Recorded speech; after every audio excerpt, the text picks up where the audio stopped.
if you're being required to do things that make you weak and ashamed, then stop.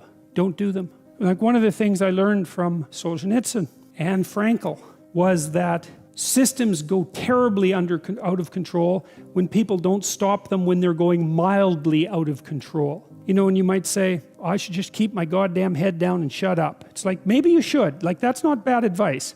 You don't want to make unnecessary enemies, and you don't need any more trouble than you need. But you got to ask yourself on a day-to-day basis, what makes you think you're not selling your soul?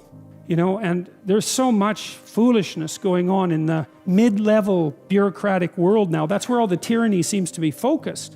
And the reason that it multiplies is because sensible people say nothing when they should say something. And what's so strange about that is that there are way more sensible people than people who aren't sensible. They're just not as noisy. So what you'll turn out if, like, you know, so let's say something's bugging the hell out of you at work. Well, then you have to prepare to find another job. That's the first thing you have to do.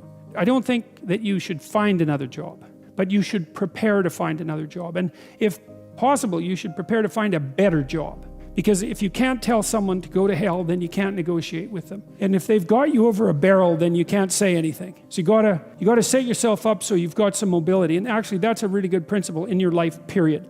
You should set yourself up so that you have a lateral move at hand.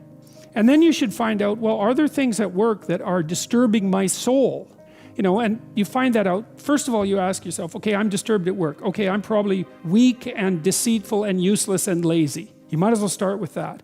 And then you talk to some people, like your wife, your friends, your co-workers, and find out, are you stupid, deceitful, and lazy? Or is there something not so good going on at work? And so if you can then eliminate your own personal pathology as a cause of your dissatisfaction, then maybe there's something rotten in the state of Denmark. And maybe you should say something about it before the whole goddamn thing collapses, because that can happen. It can happen in companies a lot faster than people ever think. You know, and you may find that, well, first of all, you may find if you say something, well, first of all, that's an adventure, that's for sure. That's a bloody adventure. And you have to do it carefully, and you have to be prepared for it. But it might be the best thing that ever happened to you. And the other thing is, if you're careful about it, you get your words right. Like, and this is strategic battle, right? It's not something you wander into carelessly. Then you may find that there's lots of people who feel exactly the same way you do, and that you've actually cottoned on to something. You're a canary in a coal mine, and not just some like psychopathic mouthpiece. So you got to ask yourself when you go and do what you do, like, is this making you stronger? Is this making you weaker?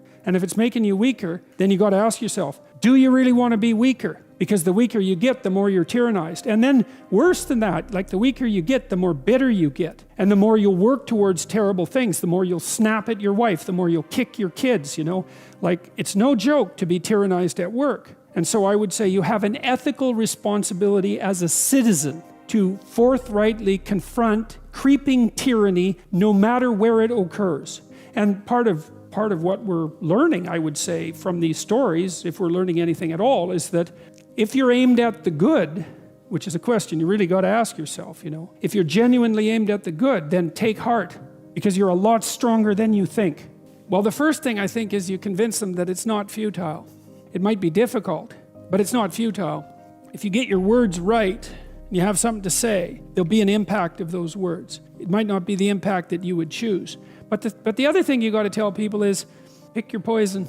You may be in a situation where you don't have a cakewalk to the Garden of Paradise. You got tyranny or famine. Those are your choices. But you get to pick which one you have. And I would say if you're being oppressed, and I mean in your soul, by what you're required to swallow at work, well, you think you're not paying a price for that? You got no self-respect, and rightly so.